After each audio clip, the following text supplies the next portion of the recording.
Hello family, and welcome to another day's video. Today we're going to jump right into another story time, but before I do that, let me take the time out to welcome all my new subscribers. Thank you so much for hitting that subscribe button and tapping that post notification bell. It's greatly appreciated. So if you're new on the channel today, welcome. And if you are a returning family member, welcome back.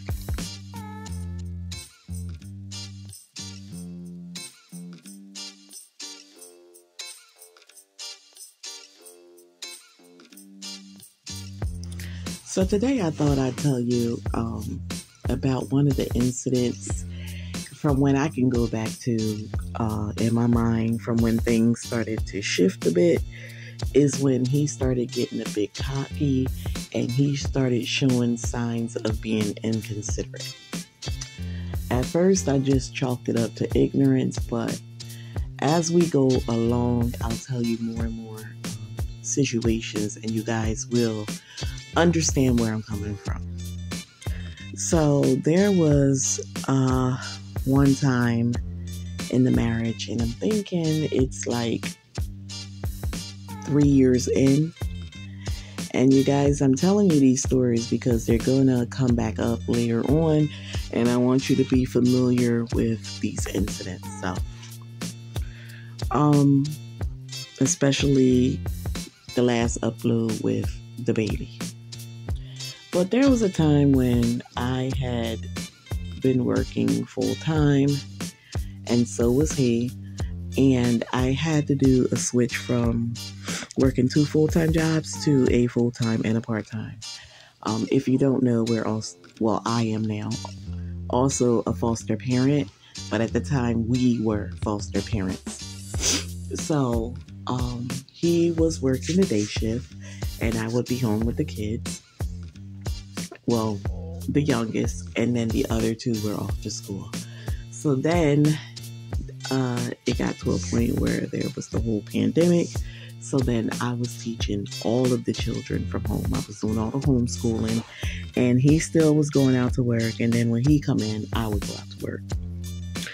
So this particular day, I had got up and prepared already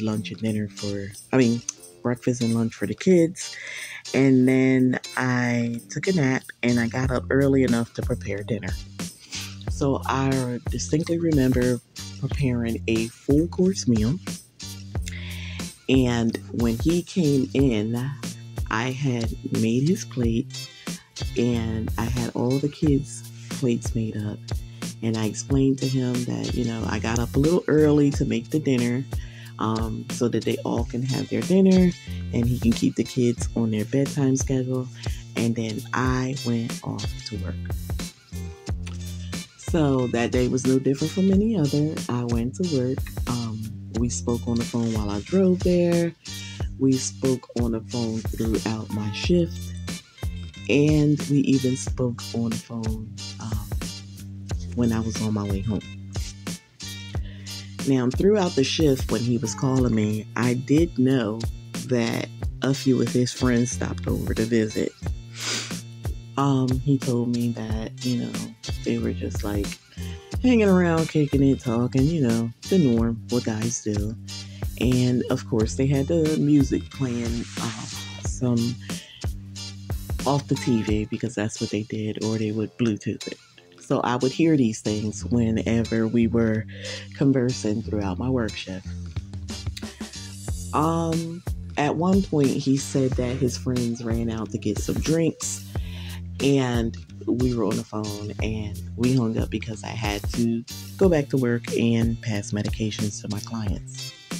Keep in mind, at that time, I'm still working in a group home, so I'm dealing with special needs individuals and individuals with drug and alcohol problems and behavioral health issues.